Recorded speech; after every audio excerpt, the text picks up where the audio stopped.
이제 성탄절이 얼마 안 남았죠. 예, 성탄절이 얼마 안 남았고 또 올 한 해도 얼마가 남지가 않았습니다. 그래서 성탄절이 이제 한 달 가까이 남았는데 이때 우리가 예수님에 대해서 한번 좀 더 이렇게 생각해 보는 시간, 예수님을 기다리면서 예수님에 대해서 생각해 보는 시간을 좀 갖고자 합니다. 오늘 설교 제목이 예수와 은혜입니다. 여러분 우리가 뭐냐면 이 세상에는 모든 것이 다 뭐냐면 가치가 그게 여러분들이 시장에 가도 어디 가도 전부 다 뭐냐면 가격들이 매겨져 있어요. 그렇죠. 가격이 다 매겨져 있어요. 여기도 보면요. 여러분 이런 거 모든 것 하나에 전부 다 가격이 매겨져 있어요. 네. 또 어떤 것은 좀 가격이 싼 것도 있지만 어떤 것은 비싼 것도 있고 그래서 가격이 비싸면 어떻게 해요? 가치가 있는 거잖아요. 그 사람들이 가격이 비싼 것은 어떻게 해요? 아끼잖아요. 그렇지 않아요? 되게 어느 날 제가 어디 있을 때까지 어디 사역할 때인데 어느 그 권사님이 저를 어느 날 구두 가게로 데리고 가지고 구두를 아주 좋은 걸 사줬어요. 근데 저는 그런 구두는 처음 봤어요. 그 색깔이 너무 예쁜 거예요. 어떤 색깔이냐면 뭐냐면 포도주색에다가 검정색이 이렇게 혼합된 그런 건데 그걸 그런 걸 처음 본 거예요. 너무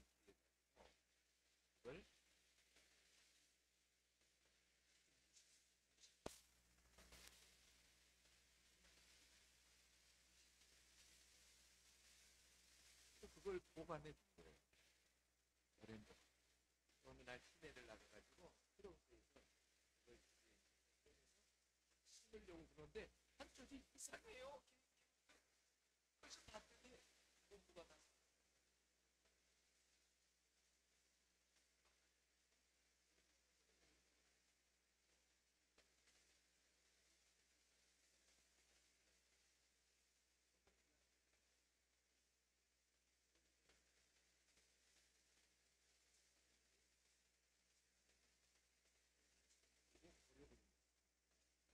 제가 아무리 그걸 찾으려고 해도 찾을 수가 없어요. 그 신발이 지금도 생각이 항상 많이 나요. 그 신발. 그런 색깔은 제가 잘 못 본 거예요. 그건 제게 너무 귀한 것이죠. 모든 것에는 여러분 가치라는 게 있습니다. 근데 우리가 영적으로 있잖아요. 영적인 것의 가치를 알려면요. 우리가 여러분 우리의 눈이 열어지지 않고서는 영적인 눈이 열어지지 않고서는 가치를 몰라요. 예수가 얼마나 귀한 분인지 그 가치를 영적인 눈이 열어지지 않고서는 우리는 잘 모르는 거예요. 몰라요. 예수님이 이 땅에 오셔가지고 천국에 대한 설명을 많이 하셨어요. 그래서 천국이 얼마나 가치 있는가. 그러나 우리는 천국의 가치를 잘 몰라요. 그래서 예수님은 어느 날 너무 답답해서 말씀하신 거예요. 천국이란 얘들아 내가 천국을 설명할게. 근데 그게 천국은 밭에 감추인 보화 같은 거란다. 어떤 사람이 남의 밭에 가가지고 일을 하게 됐어. 일을 하게 됐는데 뭔가 전기에 턱 걸리는 거야. 그래서 이상하다 생각하고 그것을 파봤더니 거기에 보화가 있는 거야. 그래서 누가 볼까 봐서 그걸 딱 흙으로 다시 덮었지. 그리고 집으로 돌아와서 식구들을 모아놓고 의논을 했어.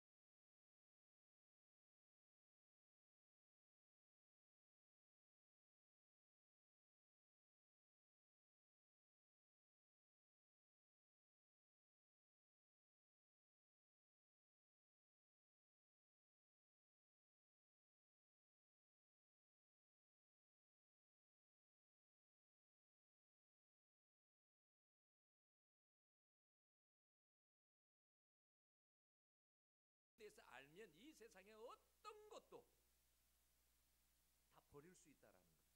예? 그만큼 천국이 귀하다라는 거예요. 그런데 뭐예요? 우리는 천국에 대한 그런 가치를 몰라요.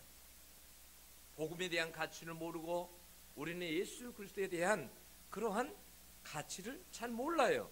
어느 날 부자 청년에게 예수님이 부자 청년이 예수님을 만났잖아요.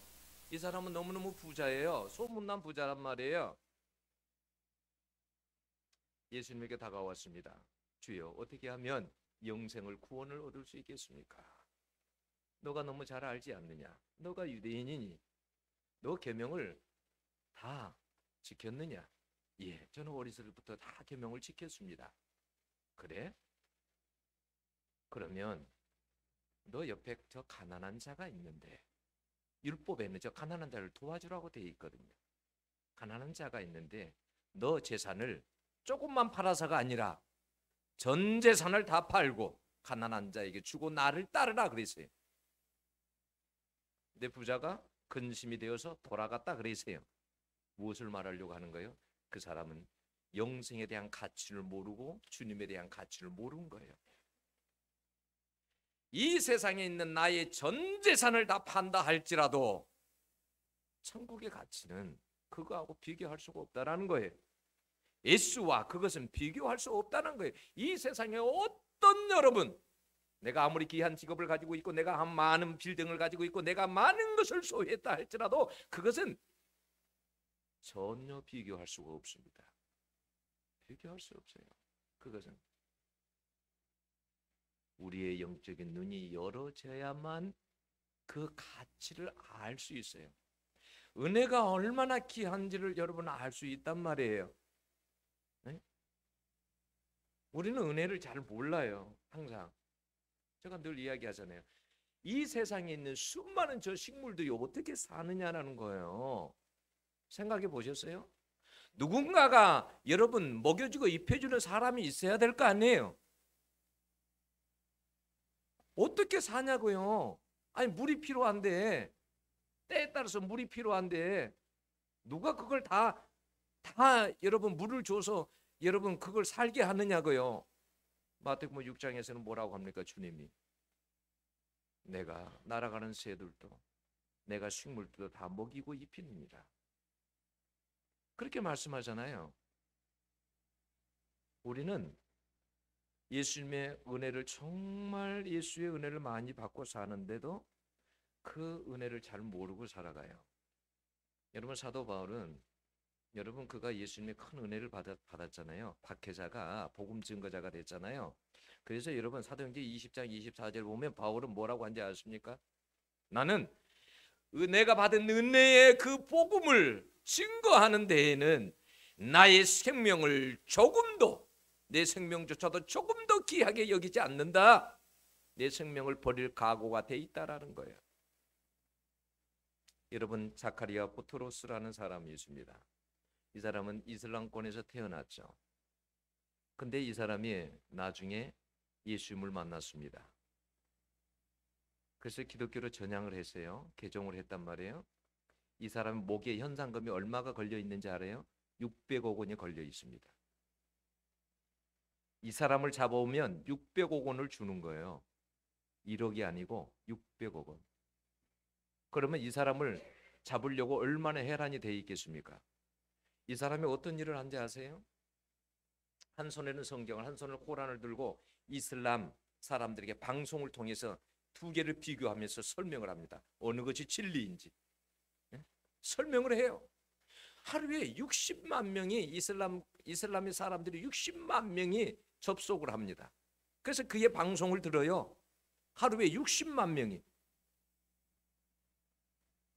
어떤 기자가 그에게 물었습니다. 당신은 목에 현상금이 걸려 있는데 600억 원이 걸려 있는데 당신은 두렵지 않습니까? 라고 했어요.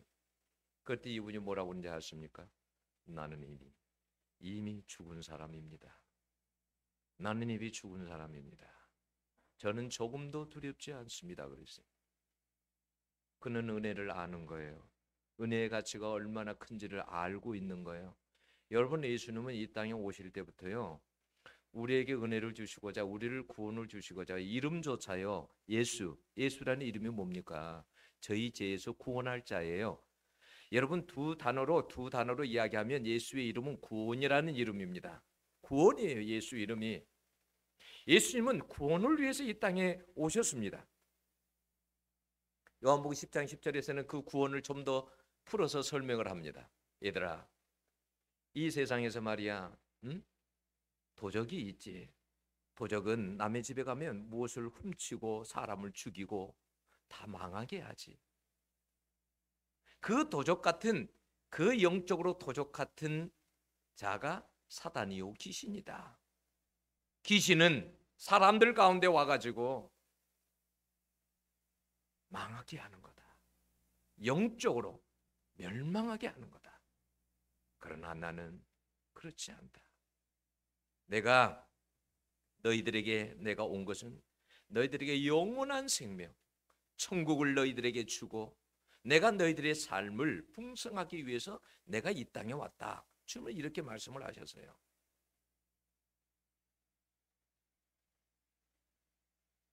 조혜련 씨 어머니가 간증할 때 그런 이야기를 했어요.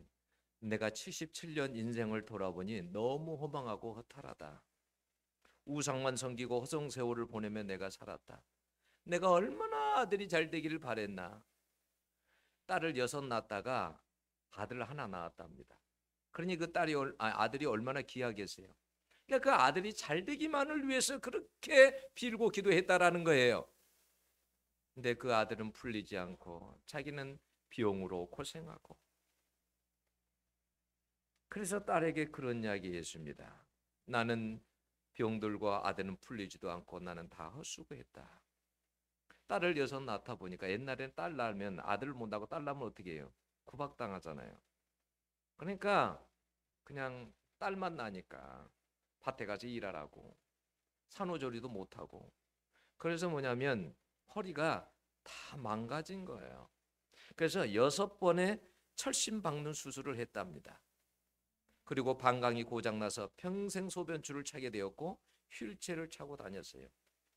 근데 이분이 예수를 딱 믿고 나서 성경을 수십독 하고 난 다음에 어떤 일이 있었냐면, 여러분, 평생 차야 될 소변줄을 떼었답니다. 그리고 휠체어를 타지 않게 되었답니다. 걷게 되었답니다. 여러분, 병을 낫는 것뿐만이 아니라 천국을 소유하게 되었으니 이게 얼마나 큰 은혜입니까? 예수 믿는 사람들은 여러분 병 들고 뭐 이런 것보다도 가장 큰 은혜가 뭔지 아세요? 영원한 생명을 우리가 소유했다는 거예요. 영원한 생명을. 여러분, 그래서 여러분들은 예수 믿는 걸 감사할 수 있기를 원합니다. 항상 하나님의 은혜에 감사해야 돼요. 제가 아는 권사님은 시집을 갔는데 시어머니가 무당이었어요. 무당.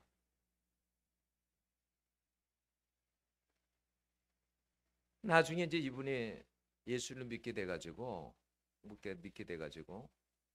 3년 동안을 기도를 했답니다. 귀신이 떠나가기를. 3년 동안. 그런데 3년이 넘으니까 어느 날 꿈속에서 큰 뱀이 떠나더래요.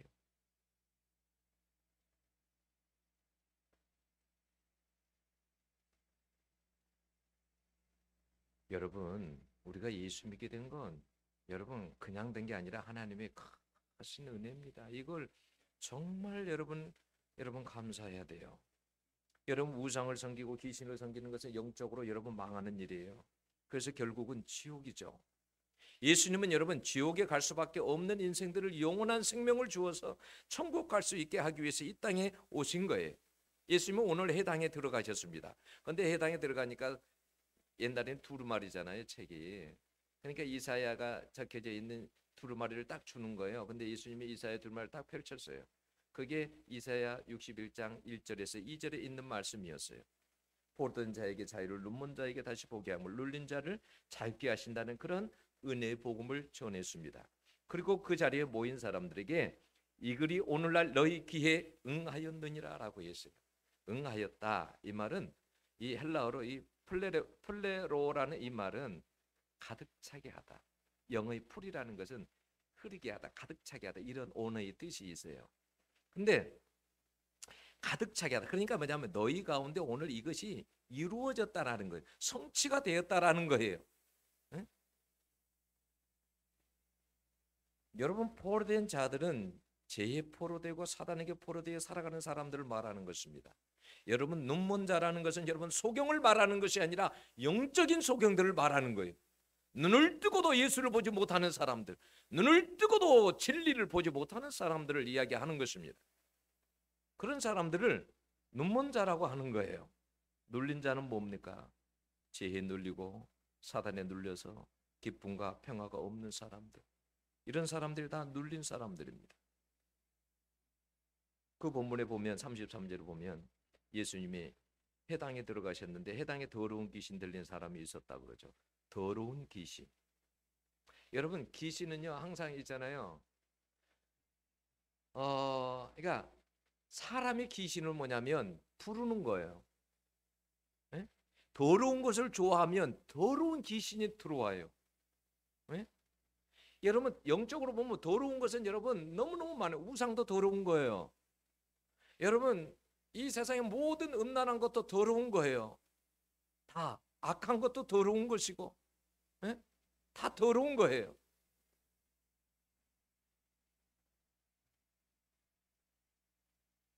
그래서 주님은 자꾸 우리에게 거룩하라라고 하는 거예요. 깨끗해라, 거룩하라. 그래야 영이 맑은 거예요. 만약에 우리가 이 세상까지 더럽혀지잖아요. 그러면 여러분, 영이 이게 깨끗하지 않아요.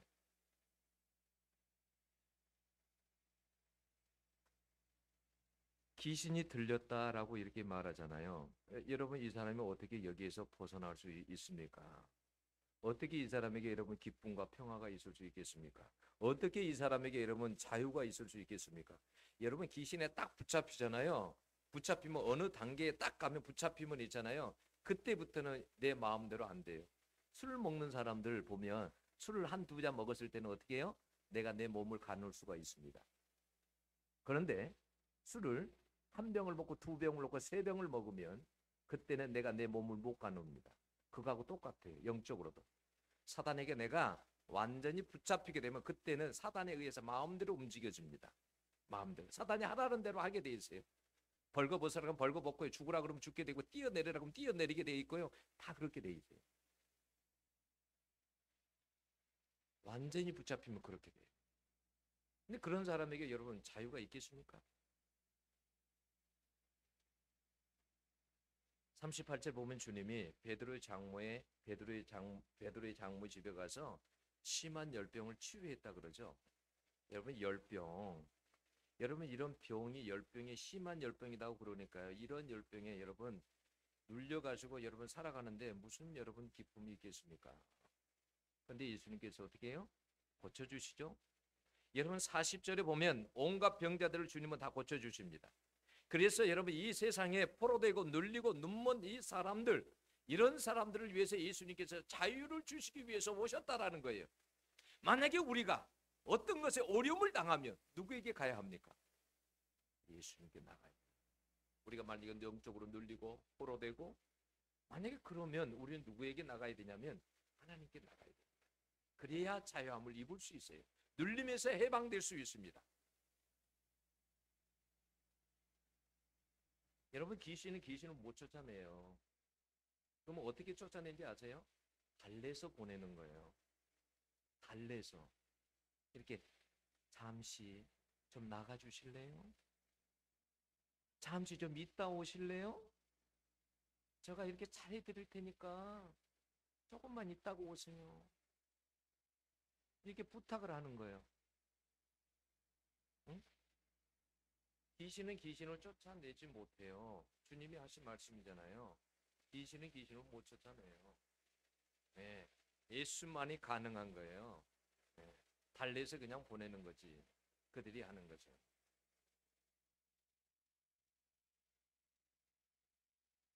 예수님은요, 밑바닥에 사는 사람들도 버리지 않는다고 말합니다. 여기 가난한 자가 나오잖아요. 푸토코이라는, 이것은 가장 밑바닥에 사는 사람들을 말하는 거예요. 근데 그런 사람들에도 우리 주님은 뭐냐면 그들에게도 천국의 소망을 주시겠다라는 거예요. 그들에게도 천국의 복음을 들려주시겠다라는 거예요. 그래서요, 예수님에 대해서 요한복음 1장 14절에는 뭐라고 이야기하냐면 은혜와 진리가 충만하더라 그래요. 예수님에게 뭐가요? 은혜가 충만해요. 예수님에게 뭐가요? 진리가 충만합니다. 예수님에게는 은혜가 충만해요. 진리가 충만합니다. 예수 안에 능력도 충만합니다.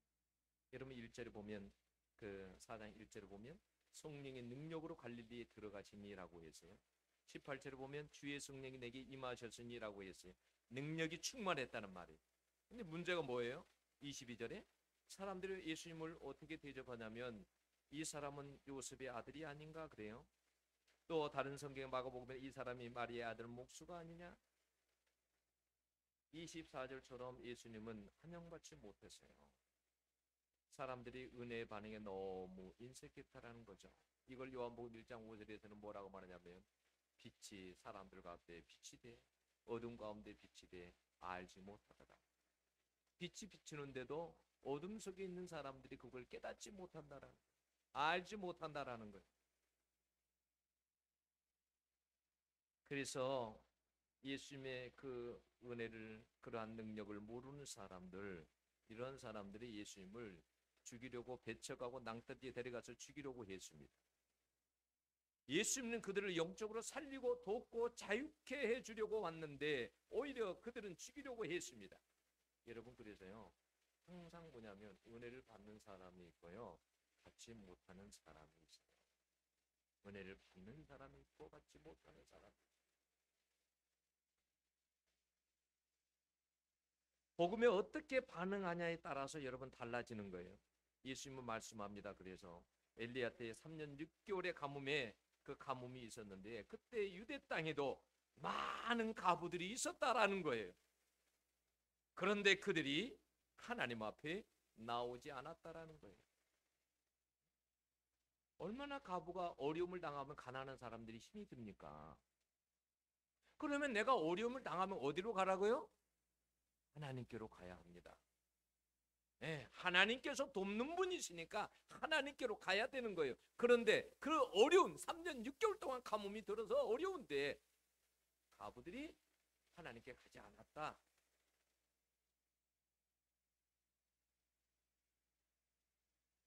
또 주님이 말씀합니다. 유대에 많은 나병 환자 그 죽을 병에 걸려서도 하나님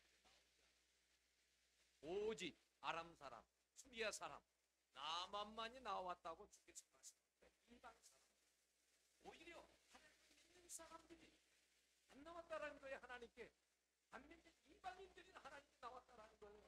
나 좀 살려달라고 도와달라고.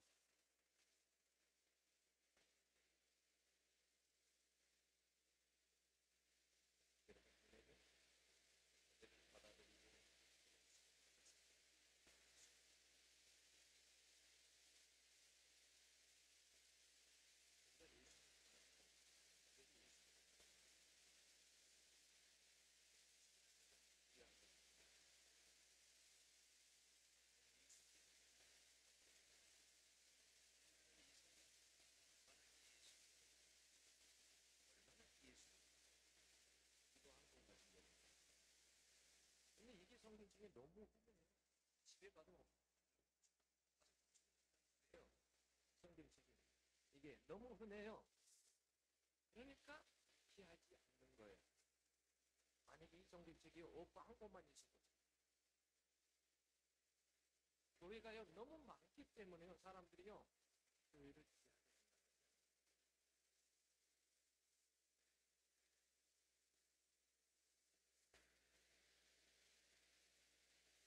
나병 환자 과부들이 유대에 많았지만 그들에게 은혜가 되지 않았습니다. 본데후서 6장 2절에 보면 보라지기는 은혜 받은 많았어요. 보라지기는 구원의 날이더라 한 것처럼 여러분 지금 오늘 은혜 받는 사람들이 있어요. 여러분 똑같은 장소에서도 바울이 복음을 전할 때에 많은 사람들이 있어도 여러분 그 자리에 루스드라의 안전뱅이가 여러분 안전뱅이가 일어났어요. 은혜 받는 사람이 있어요.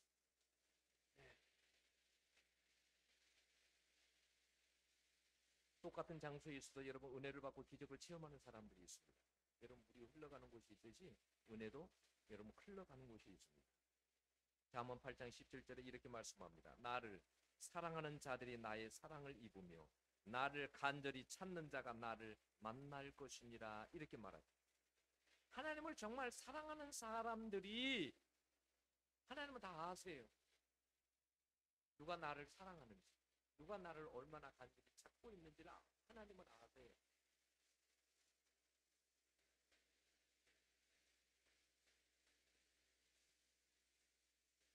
하나님을 사랑하는 사람 가운데 은혜가 흐릅니다. 하나님을 간절히 찾는 사람들에게 은혜가 흘러가요. 하나님께 대한 그런 믿음이 있는 사람들에게 여러분 은혜가 흘러갑니다. 40절에 보면 그러잖아요. 병자들이 몰려올 때 시간을 기록을 해놨어요. 해질 무렵에 그래놨어요. 해질 무렵에. 해질 무렵은 어떤 시간이에요? 자기 집으로 들어갈 시간이죠. 일을 하고 근무가 끝나고 자기 집에 들어갈 시간이에요. 가서 씻고 밥 먹고 쉬어야 될 시간이에요. 근데 병자들이 전부 다 해질 무렵에 병자들이 몰려왔답니다. 왜요? 그들 속에 간절함이 있기 때문에. 이 병을 낫게 낫기 위한 그 간절함이 있기 때문에 그래요. 간절한 사람이 여러분 은혜를 받아요. 간절한 사람이. 간절하지 않으면 은혜를 받기 어려워요. 유대인 나병 환자 가부들에게 믿음과 간절함이 없었기에 낫는 은혜를 경험하지 못하는 거예요. 여러분 박모세군의 간증을 한번 보았습니까? 모르세요? 박모세군? 그 유명한 분을 잘 모르십니까? 박모세. 여러분 이번 다니엘의 간증도 여러분 했죠. 아이가 태어났는데요. 뇌가 빵꾸 난 거예요. 그래서 어떻게 했냐면 여러분 대뇌의 90%, 소뇌의 70%를 잘라내는 수술을 받게 돼요. 의사에게 그 어머니가 물어봅니다. 내 아이가 살 수 있는 확률이 몇 프로나 됩니까? 1%도 안 됩니다. 1%도 안 된다고. 여러분 어떻게 대뇌의 90%를 소뇌의 70%를 잘라내는 수술을 받는데 어떻게 살 수 있겠어요?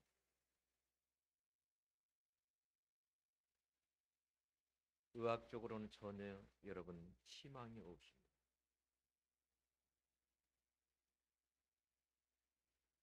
의사가 말합니다. 만약 수술을 하게 되면 있잖아요. 보지도 듣지도 걷지도 못하게 될 것입니다.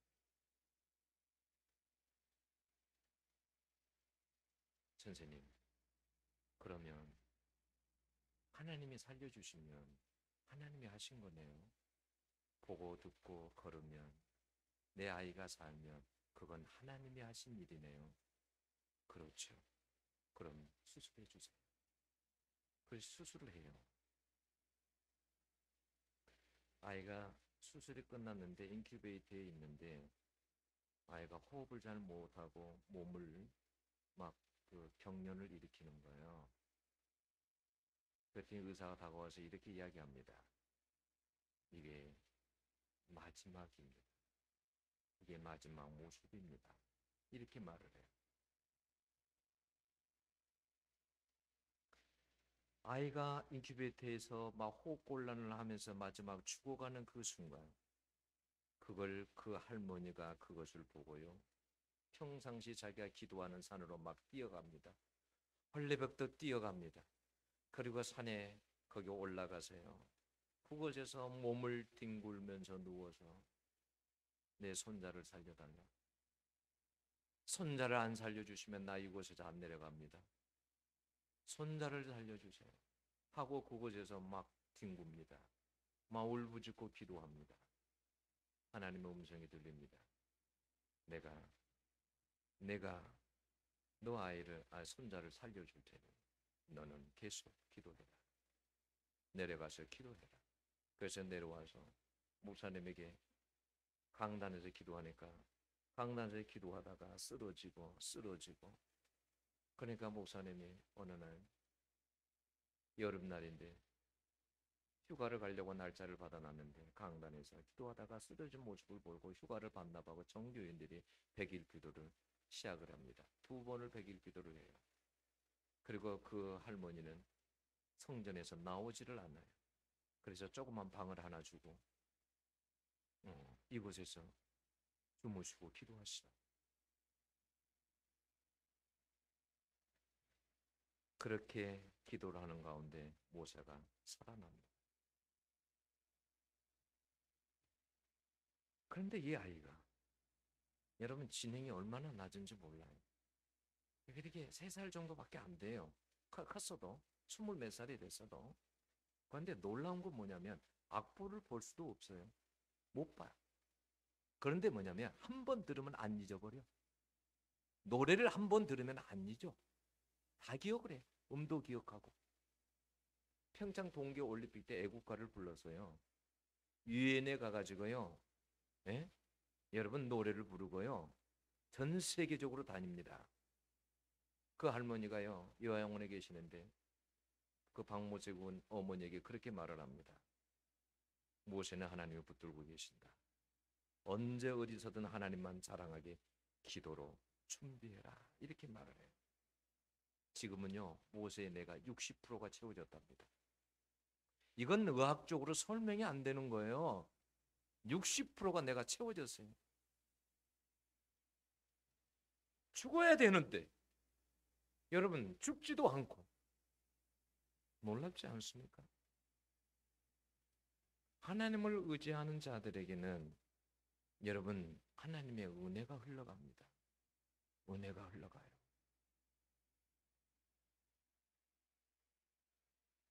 이것을 뭐냐면 사람들이 잘 몰라요.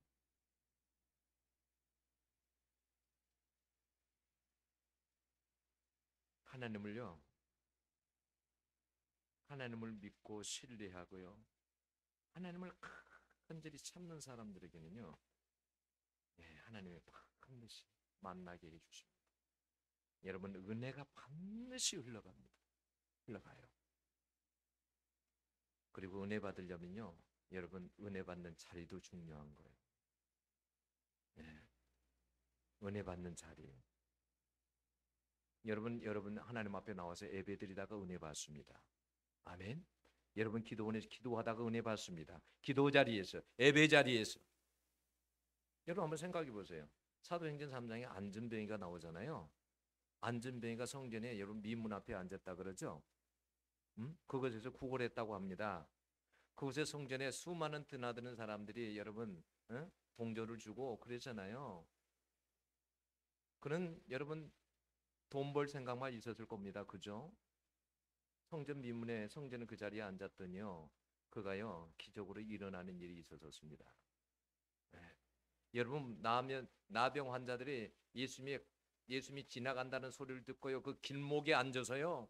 앉았다가 예수가 오시는 소리를 듣고 다윗의 자손 예수여 나를 살리소서 우리를 살리소서. 여러분 은혜 받는 자리가 있어요. 은혜 받는 자리. 근데 요즘 그리스도인들은 이게 희미해져 가요. 여러분 어려운 시절 생각해 봤어요? 우리 어려운 시절 이런 시절도 있었어요. 이건 상상도 못하는 시절이죠. 여러분 이런 거 한번 생각해 보세요. 자, 육적으로는 어떤 시절이 있었냐면 껌을 씹고 하루 종일 씹다가 벽에다가 딱 붙여놓고 그 다음날 일어나서 그 껌 떼가지고 딱딱 껌 떼가 또 씹고 다녔어. 그거 버리기가 아까워가지고 또 씹고 하루 종일 씹었다가 감춰놨다가 3일을 씹고 그랬어요. 기억 안 나세요? 응? 그렇게 살았어요. 우리가 그 어려울 때 뭐 하나 주면 그게 얼마나 귀했는지 하나를 주면 지금은 뭐 어지간한 것 줘가지고요 귀하지도 않아요. 영적으로도 뭐냐면 그런 배고픔이 없어져 버렸어. 배고픔이 없어져 버렸어. 옛날에는 어려움이 있으면 성전에 와서 강대상에 이불 가지고 와가지고 이곳에서 엎드려서 하나님 앞에 기도하고 산에 가면 나무 뿌리라도 잡고 기도하고 이게 있었는데 요즘은 그게 없어. 전부 다 편안하게 신앙생활 하자는 거예요. 편안하게. 미안하지만 편안하게 신앙생활 하는 사람들은 영적으로 다 죽습니다. 이건 내 말이 아니고 성경의 말씀입니다. 내가 편안한 지금 모드로 만약에 내가 간다고 한다면 영적으로도 그렇게 흘러갔다고 하면 다 죽은 거예요. 불편하게 사세요. 영적으로. 기도하는 거 힘들잖아요. 불편하잖아요. 저만 생각해도 불편해요. 근데 여러분, 내가 편안하게 살려고 하면 내 영은 죽습니다. 죽어요. 앞으로는 수요일 날도 없어질 겁니다.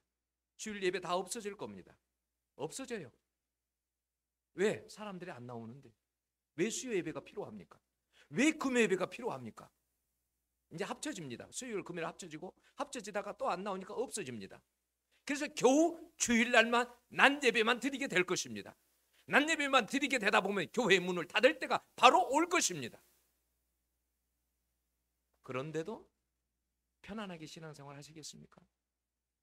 불편해도 옛날에는 다 걸어서도 왔습니다. 요즘 버스가 없습니까? 지하철이 없습니까? 여러분 자가용이 없습니까? 여러분 뭐가 없습니까? 없습니까? 얼마나 여러분 교회 오기가 편안합니까? 응?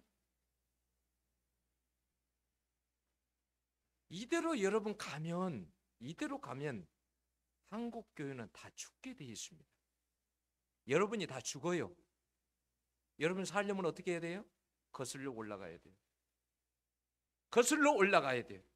나부터 철저하게 편안한 그 생활을 버리고 불편하게 사셔야 돼요. 힘들어도 그게 사는 방법이에요.